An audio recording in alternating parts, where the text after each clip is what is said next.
What's up, Bernie Army? This is BryceAllen13 here once again, bringing to another reaction video. And this one is Let's Talk the FTC, COPPA, YouTube, and the Future. And this is another episode of Let's Talk. And I guess this is when COPPA was starting to take effect, if I had to guess. But anyway, we're going to react to Let's Talk the FTC, COPPA, YouTube, and the Future in 3, 2, 1, start. Hello and welcome to another Let's Talk video. Excuse the poor setup I'm using at the moment. I'm just using a webcam camera. Shouldn't matter too much as long as you can hear what I'm saying. Okay. But yeah, what I'm talking about today is the That's all right. FTC COPPA ruling. It is something that you have probably heard a whole lot about over the last few months. And Is that a giant Minecraft giraffe in the back? Just because it's been talked about so much, I was wondering whether there's any value in me kind of talking about the same things, as I'm probably going to be repeating or echoing things that you've heard from other people. But I thought it's such an important thing and going to be affecting pretty much everyone on YouTube, whether you make child-friendly content or don't, or whether you just, consume content. It's going to affect you, as there seemed to be like such a major thing. I kind of felt like basically not like throw my hat into the ring and kind of join the conversation. So this video isn't going to be going in depth explaining the rule or talking about the history of the rule. Did you see Alex or Ori? A guide for fellow creators who are kind of trying to work out whether they need to mark their content as aimed for kids or not. This video is just basically going to be giving my opinion on the rule. Spoiler alert, I don't think it's great. Also, kind of talking about how it's going to personally affect me and my channel and kind of what I'm going to be doing going forward. So, very brief summary. Essentially, come January, I don't know if everyone says January 1st. I'm not sure. I think it's just at some point in January. There's going to be an update to this COPPA rule, which is essentially to protect kids from having their data collected by companies. And it basically means that if you're uploading content which you deem is aimed at children, or aimed at kids under 13-year-olds, you kind of need to mark it. And then there's a whole load of features that you will be losing. One of the big thing everyone's talking about is you'll be losing personalized ads, which will mean a big drop in ad revenue, but also things like playlists and comments and even like adding a video to watch it later and kind of some of the searchability stuff.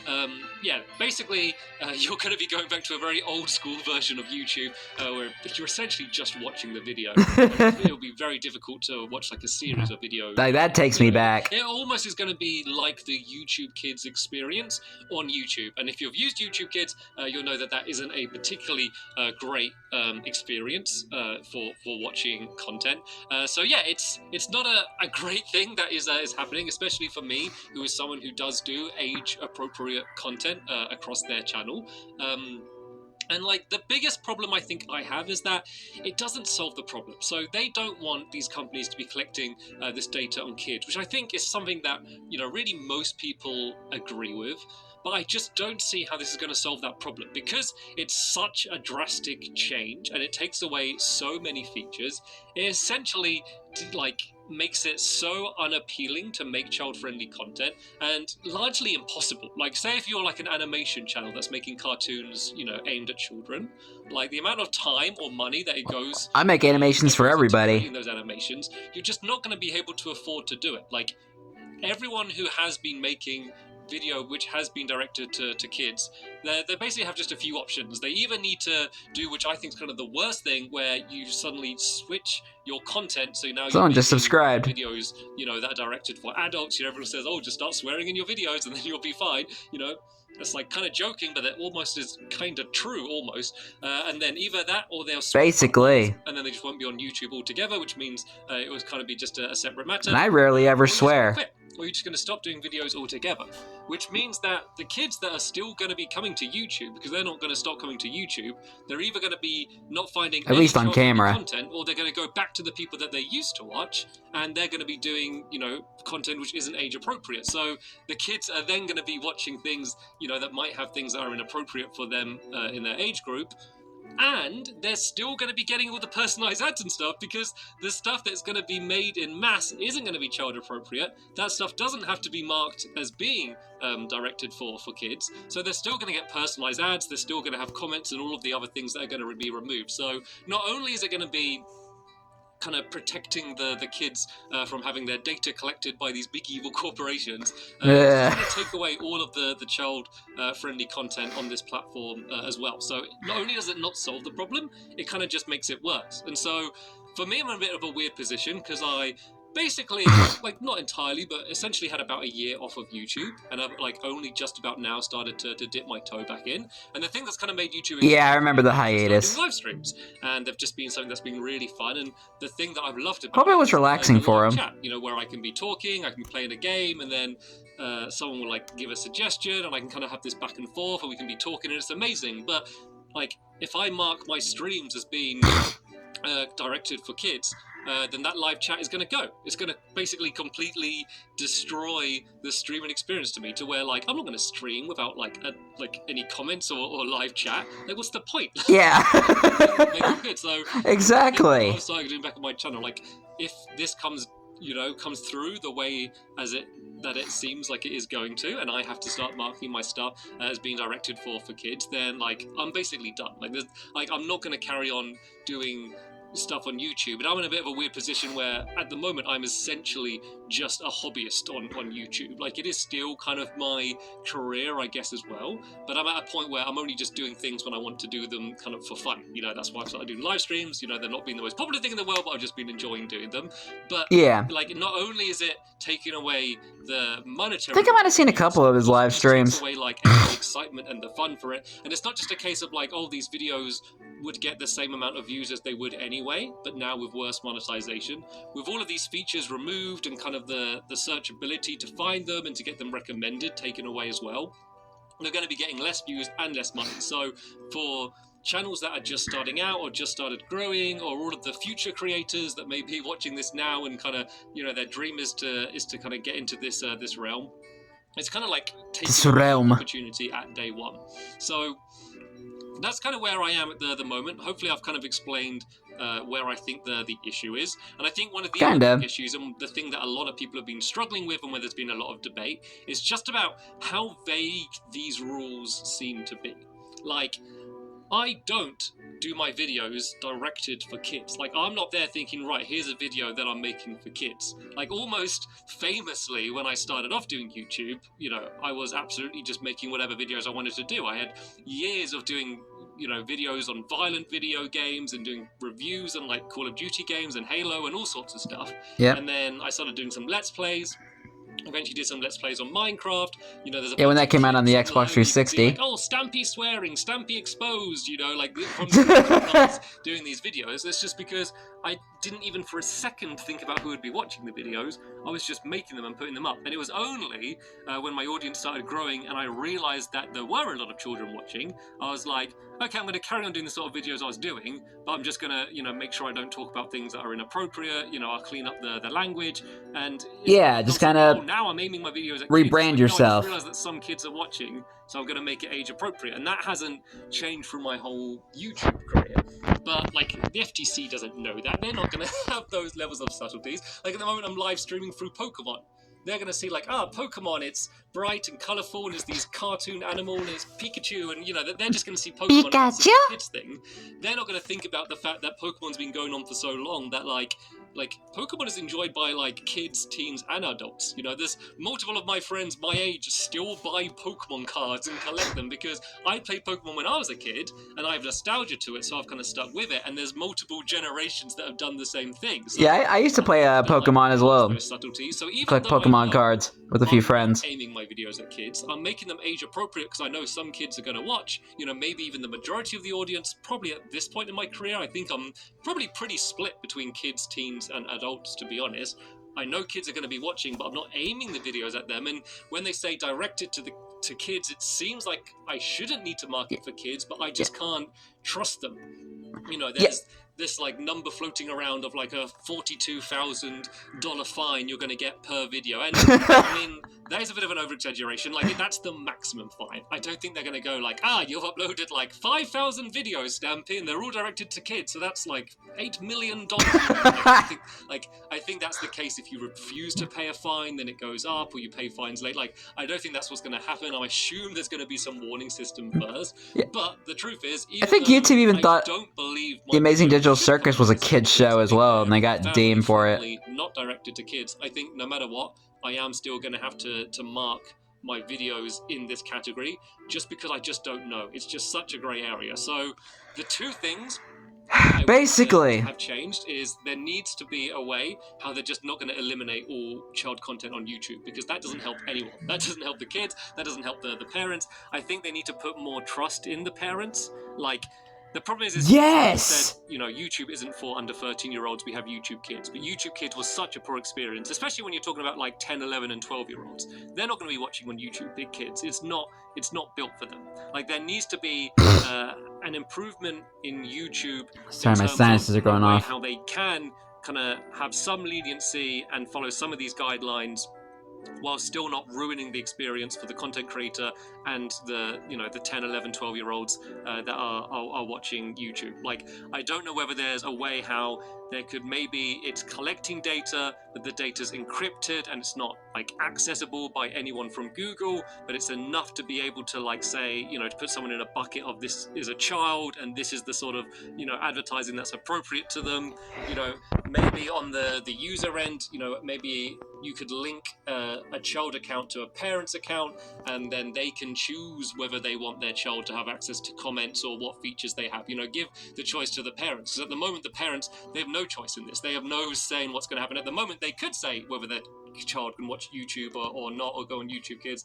Now it's basically just no, like, child content just won't be on YouTube. Like, and it's not even just like new content being created. All the old backlog of videos you have needs to be marked as well. So I think that's one thing, and then they just need to clear it up. Like, at the moment, like, I've had multiple conversations with different people that have kind of said different things, heard different things from YouTube.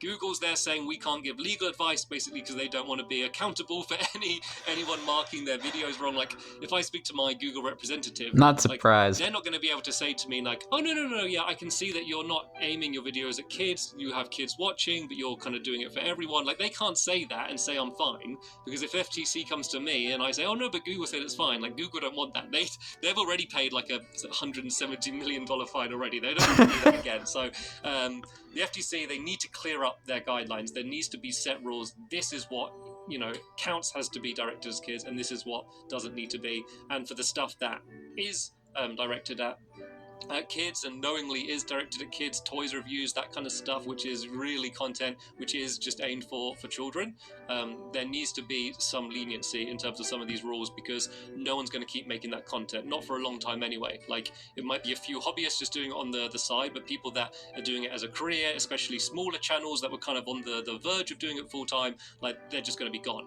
This is like the equivalent of like having this, when you hear like this big company gets sold, or goes out of business and all these people lose their jobs. That's like what's happening now. Like Blockbuster, Kmart, Toys R Us. Yeah, a little bit doom and gloom. I will be honest. I guess stay tuned for me if you do want to carry on watching my videos. Like, I think I'll probably end up maybe moving to Twitch or Mixer or something. I don't know what I'm going to do at the moment. I'm just going to wait and see how this all plays out. If you do want to try and impact change, I'll leave a link in the description to the page where you can leave a comment to the FTC, kind of let them know what you think about the COPPA ruling. Please be just polite and nice and succinct, like sending constructive criticism, or making something almost too emotional that it seems illogical isn't going to help the situation here. Explain what parts of the ruling you disagree with, and kind of give your feedback that way if you'd like to. There's also a petition going around. I don't know how effective those kind of petitions are, but if you want to, if you feel a little bit varies. In the situation, and you're annoyed or upset, signing the petition is kind of some action that you can do, so you can feel like you've had an effect. And I'll leave as many links as I can to kind of more information about it if you are still a little bit confused. But to be honest, I think we're all a little bit confused. And even though I knew this was coming for a while, it's kind of snuck up on a lot of people, and I think a lot of people are I remember when they made that change. I think that this is such a major thing, and it's going to have such a huge impact, and it is essentially just going to ruin all this child-friendly content.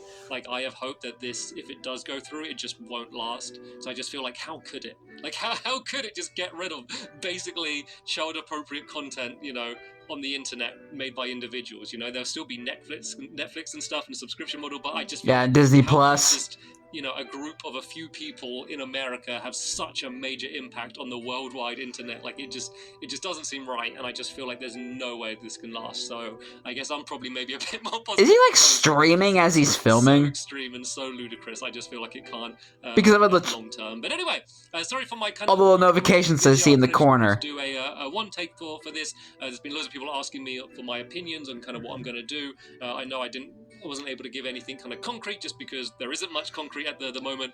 But as things stand, even though I don't believe I should, I think I'm going to have to mark my videos as directed as kids. So come the new year, I think there won't be comments and I won't be streaming here or anything. So stay tuned for that. Like, if that happens, I will do a video that I'll upload on the main channel, probably just kind of explaining the situation there. Good thing I don't think that happened to him. Bye. Goodbye, Stampy. And to Alex or Ori, whoever decided to make a cameo in the video. Yeah, I'm not going to mention much about COPPA and all that stuff because, well, Stampy basically explained it better than I did.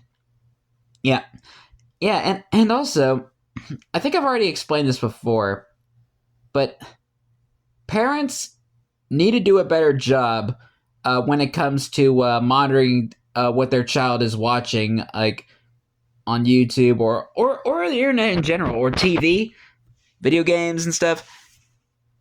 Because, well, content creators are getting like unfairly blamed because of like the stuff they post, because they're just trying to entertain their audience,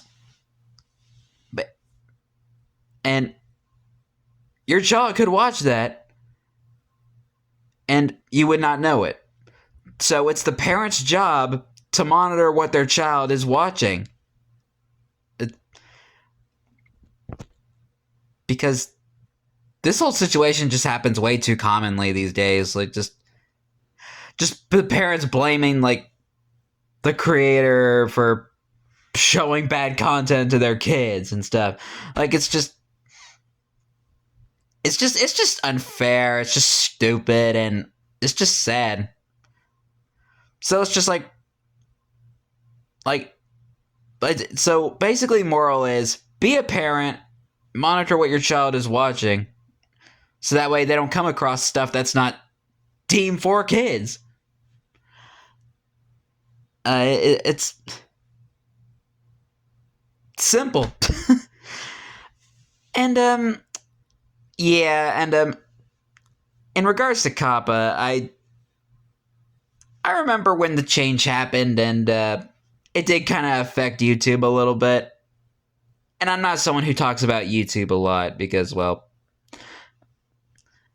it's just not something I do.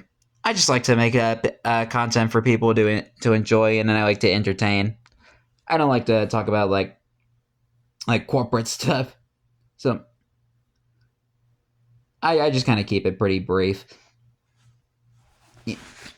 Yeah, COPPA did kind of take an effect when it kind of hit. So I'm not gonna get too much into it. Stampy explained it better than I did. But anyway, I hope you guys enjoyed this episode, as I had fun reacting to this episode. And the next episode will be another episode of Let's Talk. But until then, like, comment, subscribe, and turn on notifications so you don't miss the video. Thank you much for watching, and I'll see you guys next video. And as always, stay awesome and Mr. Raponi.